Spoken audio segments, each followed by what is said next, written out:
Hi అండి. ఈరోజు mutton curry చేద్దాం రండి. ఫస్ట్ అయితే మనము కుక్కర్లో ఒక 4 టేబుల్ స్పూన్ ఆయిల్ వేసుకొని అందులో ఒక పావు కేజీ ఆనియన్ కట్ చేసి ఫ్రై చేసుకుందాము. బాగా శుభ్రంగా కడుక్కొని తర్వాత హాఫ్ కేజీ మటన్ తీసుకొని అది కూడా నీట్గా కడుక్కొని ఆనియన్ ఫ్రై చేసుకున్న తర్వాత అందులో మనము 1 స్పూన్ సాల్ట్ వేసుకోవాలండి. ఎందుకంటే ఆనియన్ తొందరగా మెత్తబడుతుంది, ఫ్రై కూడా అవుతుంది. కొంచెము గోల్డెన్ బ్రౌన్ కలర్ వచ్చిన తర్వాత అందులో మనము కడిగి పెట్టుకున్న హాఫ్ కేజీ మటన్ అందులో వేసుకోవాలి. శుభ్రంగా ఉప్పు వాటర్తో కడుక్కోవాలండి.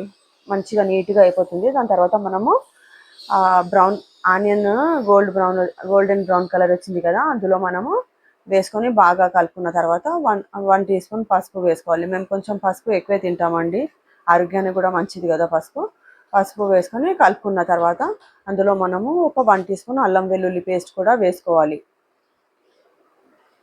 అల్లం వెల్లుల్లి పేస్ట్ వేసుకున్న తర్వాత పచ్చివాసన పోయే వరకు కలుపుకోవాలండి. మనము చూడండి 1 టీ స్పూన్ అల్లం వెల్లుల్లి పేస్ట్ వేసుకున్న తర్వాత పచ్చివాసన పోయే వరకు బాగా ఒక 5 మినిట్స్ లో ఫ్లేమ్ మీద కలుపుకోవాలి.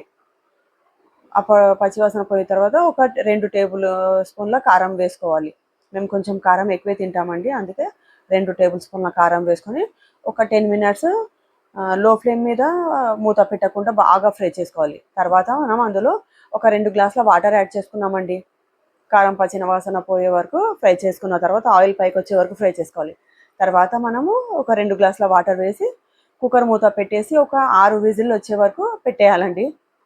తర్వాత మనము టమాటో కట్ చేసి పెట్టుకోవాలి. ఒక 3-4 చిన్న సైజ్ టమాటాలు కట్ చేసి పెట్టుకొని అందులో ఒక కొత్తిమీర కట్ట కూడా కడిగి అందులో వేసుకోవాలి. ఇందులో అయితే నేను చూడండి పెప్పర్ పౌడర్ ఒక పావు టీ స్పూను, గరం మసాలా పావు టీ స్పూను, ధనియాల పొడి ఒక 1 టీ స్పూన్ వేసి కలుపుకుంటున్నాను. కలుపుకొని కొంచెము టమాటా ఉడికే వరకు వాటర్ వేయకుండా లో ఫ్లేమ్ మీద అలాగే కుక్ చేసుకోవాలి. చూడండి టమాటా ఉడికిన తర్వాత ఒక కట్ట కొత్తిమీర కట్ చేసి శుభ్రంగా కడుక్కొని వేసాను. తర్వాత మనము కొంచెం ఒక 1 గ్లాస్ వాటర్ యాడ్ చేసి కుక్కర్ మూత పెట్టేసి మళ్ళీ ఇంకా 2 విజిల్లు వచ్చే వరకు పెట్టేస్తానండి. తర్వాత చూడండి టేస్టీ మటన్ టమాటా కర్రీ రెడీ అయిపోయింది. దాంతోపాటు నేనైతే బాస్మతి రైస్ బగారా చేశానండి. బగారా బాస్మతి రైస్ మటన్ టమాటా చాలా టేస్టీగా ఉంటుందండి. ఓకేనా, మీరు కూడా ట్రై చేయండి. ఛానల్కి సబ్స్క్రైబ్ చేయండి. ఓకేనా, బాయ్ ఫ్రెండ్స్.